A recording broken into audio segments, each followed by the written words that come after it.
Et bienvenue dans un nouveau numéro de Patsy fait des interviews à distance, avec aujourd'hui un invité, Ophélie Cohen. Bonjour Ophélie.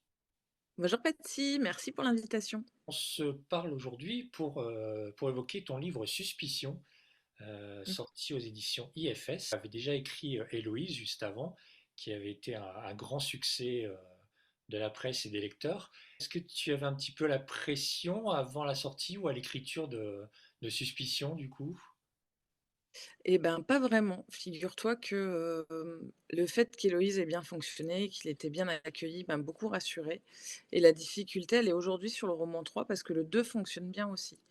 Donc, non, je me suis pas mise de pression, je me suis dit: «J'ai réussi une fois à écrire un roman en entier, il y a pas de raison que j'y arrive pas une deuxième fois» et puis le sujet m'inspirait beaucoup, j'y croyais beaucoup, donc je me suis pas mise la pression, pour ce deuxième roman. Dans ce livre, alors on découvre Aaron, un petit garçon de 10 ans dont les parents divorcent. Il ne faut pas trop en dévoiler non plus sur l'histoire, c'est ça qui est compliqué avec ce livre. On va Oui. dire que il y a des coups bas pendant le divorce. Est-ce que ça te va comme résumé succinct? Oui, c'est pas mal. On peut dire, quand les parents divorcent, parfois, il y a la chance d'avoir une résidence alternée. C'est pas toujours une chance malheureusement, parce que beaucoup de papas sont privés de leurs enfants aussi, mais bon, ça c'est un autre débat et donc Aaron a la chance d'aller une fois chez papa, une fois chez maman, une fois chez papa, une fois chez maman et un jour, au retour de chez papa, il va dire quelque chose, maman va voir quelque chose qui va à nouveau bouleverser la vie de mes 3 personnages. Ce sont des fictions que tu écris, ce ne sont pas des enquêtes, même si tu travailles dans la police. Est-ce que tu arrives tout de même à te détacher totalement de ton métier ou est-ce qu'il y a parfois des petits éléments de vérité que tu as croisés dans ta carrière? Alors, je peux pas me détacher réellement de mon métier, c'est pas Oui, possible. Mon j'imagine. métier, c'est une vocation, et puis comme je l'ai expliqué il y a encore pas si longtemps que ça, quand on quitte le commissariat, on dépose pas le sac à dos à l'entrée du commissariat en disant, aux victimes: «Ah, vous restez là jusqu'à demain, je vous récupère demain quand j'arrive avec mon café». Hein, ça fonctionne pas comme ça. Donc on a toujours, hein, un peu de notre métier avec nous. Pour les 2 romans et particulièrement pour Suspicion, je me suis vraiment inspirée de ce que j'avais vécu, moi, en tant que policière à la brigade des mineurs. Alors c'est pas une enquête que j'ai menée, c'est la somme de plusieurs enquêtes et de plusieurs situations que j'ai rencontrées. C'est une histoire qui est racontée par quatre narrateurs. Donc il y a Aaron, ses parents, et puis un autre personnage qu'on va évoquer ensuite. C'est jouissif pour un auteur de changer carrément de point de vue selon les chapitres. C'était plaisant à faire. C'est plaisant, mais c'est aussi très difficile.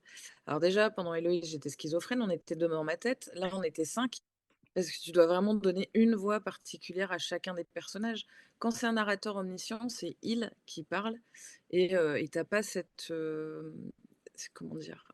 Cette obligation de faire vraiment sonner les voix de manière différente. Quand tu écris 4 fois à la première personne, tu vraiment pas le choix.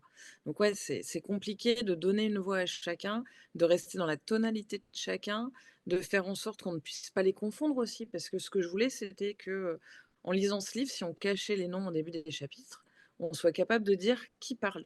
C'est un exercice que j'ai beaucoup aimé par contre, parce que tu es obligé d'aller creuser encore plus dans la psychologie de chacun des personnages. Ce que j'ai aimé en plus de l'histoire, c'est ton sens de la formule. Justement, il y a vraiment des phrases qui ressortent, notamment quand Aaron tient un journal. Quand il dit justement, j'ai noté, j'ai hâte d'être un adulte, c'est difficile d'être un enfant, parce qu'il faut toujours être parfait, justement. C'est très joli comme phrase. C'est une réalité. Alors le sens de la formule, j'ai toujours aimé écrire. Je pense que j'ai cette chance d'avoir parfois ce que Alexis Aubin appelle des fulgurances, donc des phrases qui me viennent comme ça, pour expliquer, mais un ressenti qui est vrai. Je pense que, tu vois, pourtant je suis quelqu'un de très droite, très à cheval sur, la politesse, sur le respect, mais je pense qu'on met en même temps trop de poids sur le dos de nos enfants, sur, l'hypercommunication, sur, la violence, sur, ne serait-ce que quand on les inscrit à un club de sport, par exemple. C'est ce qu'on leur demande, ils veulent Oui. juste jouer avec les copains et quand les parents sont là, ben voilà, on veut bien faire, et on leur met une pression qu'on qu'on ne met pas volontairement, hein, mais qu'eux ressentent. Utiliser les beaux mots, ça, c'est jouissif. Tu parlais de tout à l'heure d'écrire, sous la voix de 4 personnages, est-ce que c'était jouissif? Ce qui est jouissif, c'est de retrouver des belles formules et même moi, quand je les relis, je me dis: «Ah, ça, c'était plutôt pas mal». Il y a une phrase de Nathalie aussi qui en offre un et 10 autres surgissent dans les bois. on sent qu'elle est un peu désemparée. C'est un petit message face à la difficulté du métier que tu veux faire passer aussi. Oui, j'en ai mis dans le premier, j'en ai mis dans celui-là parce que j'en avais besoin. J'avais besoin d'exprimer un certain nombre de choses, comme, ben, le fait que c'est une machine à broyer à l'heure actuelle, qu'on travaille pendant, des heures et des heures, pendant des gardes à vue pour des résultats judiciaires qui sont, mais insuffisants. Donc, oui, j'ai besoin de montrer aussi, à travers mes romans, que la police, ce n'est pas que les manifestations et qu'on a un métier difficile et un métier qu'on ne connaît pas assez, enfin, que le public ne connaît pas assez. J'évoquais au tout début ton état d'esprit avant la sortie, s'il y avait un stress ou pas. Là, le livre est sorti, il a plutôt un bon accueil. J'imagine que tu es contente des retours. Ah oui, très, très, très, parce que, les retours des lecteurs sont essentiels. Alors on est heureux, hein, quand on a des bons retours de libraires et cetera, parce que c'est eux qui défendent nos livres en magasin. Mais les plus beaux retours restent quand même, ceux des lecteurs et puis notamment là de lecteurs qui sont, des parents qui militent dans des associations pour l'égalité parentale et c'est leur retour à eux sur ce roman-là en particulier, hein, qui me touche le plus ou, des retours de juges aux affaires familiales ou d'avocats qui ont aussi vécu ce genre de situation. Pour celui-ci, c'est vraiment les retours qui me réchauffe le plus le cœur et qui me disent: «Tu as eu raison d'écrire ce roman-là, même s'il est très différent, même si c'est pas du commercial, même si ça rentre dans aucune case réellement, en fait. Tu as bien fait de l'écrire et j'espère qu'il vivra longtemps, ce roman». C'est un pari réussi pour toi que les gens ressentent ce côté poignant et bouleversant de l'histoire. Ouais et puis cette révolte et puis si j'arrive à faire prendre conscience à deux trois parents en cours de séparation qu'il faut pas se servir des enfants quand on divorce, là encore, j'aurais gagné mon pari. Je voudrais évoquer un petit point hors du livre, parce que tu fais partie du collectif Les Louves du Polar. Et Oui. j'avais envie bah, justement d'en dire deux mots avec toi. Est-ce que tu peux nous en parler rapidement pour mettre ce collectif en avant? Mmh. Alors les Louves du Polar, elles sont nées, il y a un peu plus d'un an maintenant, en septembre l'année dernière.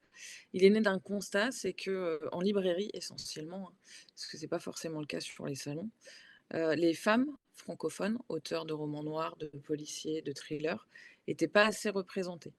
On voit surtout les autrices étrangères, nos confrères masculins, mais les autrices francophones, très peu. Donc on a créé ce collectif dans le but de faire entendre la voix de ces autrices françaises et francophones, hein, parce qu'on a des Belges et des Suisses, dans le collectif et de dire: «Ben, nous aussi on sait écrire du polar.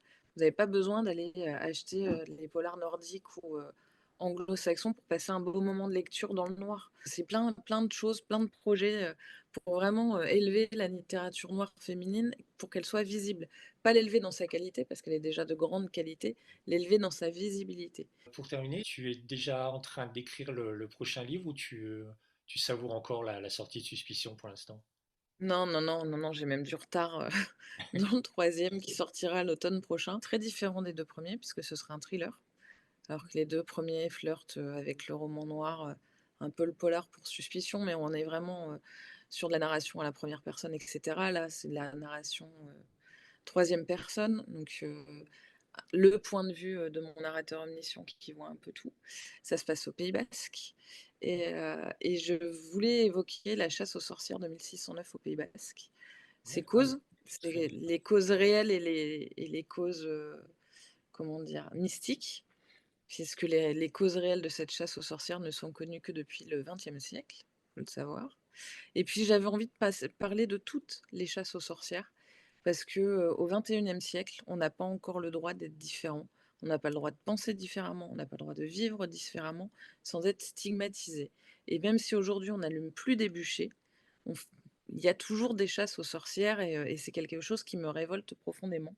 On le lira avec grand plaisir. Voilà. Mais j'espère bien! Avec grand plaisir. Et puis pourquoi pas en reparler à ce moment-là ensemble. Ah bah, avec grand Tu plaisir. seras la bienvenue. Voilà, en attendant, moi, bah, je vous invite à découvrir Suspicion d'Ophélie Cohen, paru chez IFS Éditions. Merci beaucoup à toi, Ophélie, d'avoir accepté mon invitation. Et Merci à puis, toi, Patrice, je c'était un t'en prie. plaisir. Je t'en prie. Et puis, bah, nous, on se retrouve très bientôt avec un nouvel invité, un nouveau sujet. Et puis, d'ici là, bah, n'oubliez pas de lire, c'est important. Bonne journée à tous. Au revoir. Au revoir.